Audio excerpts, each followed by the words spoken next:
Je vais te donner le prix avec plaisir de ce que j'aurais facturé. Par contre, le seul petit bémol, c'est que sans avoir vu le chantier, c'est un prix vraiment à titre indicatif.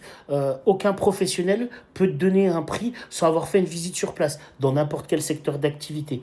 Mais pour reprendre, alors là, on va partir du principe qu'en fait, tu as une pièce qui fait 19 mètres carrés, une cage d'escalier. À l'étage, tu as une salle de repos de 17 mètres carrés avec une salle de douche et puis un petit coin cuisine.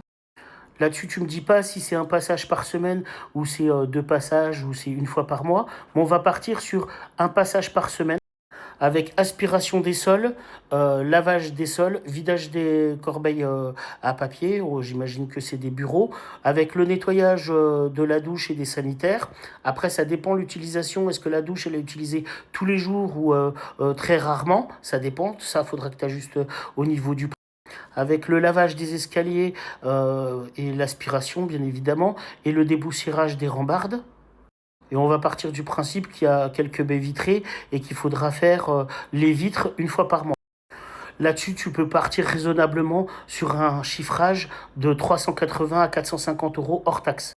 Attention là-dedans, les consommables, faut les rajouter en plus, c'est-à-dire le savon liquide, le papier toilette, le papier essuie-tout. Et moi, la petite astuce, ce qu'on faisait, c'est qu'on vendait en supplément la location du matériel pour le porte-savon, le dérouleur papier toilette et le distributeur de papier essuie-tout. Pourquoi les consommables, tu ne dois pas les incorporer dans ton produit? Je le dirai dans une autre vidéo, mais ça, nous, on se faisait souvent avoir. C'est que tu constateras, ils dépenseront beaucoup plus de papier essuie-tout pour l'utiliser pour manger, pour ramener chez eux, etc., que le savon. Bizarrement, ça... Et il y aura aussi du papier toilette qui disparaît.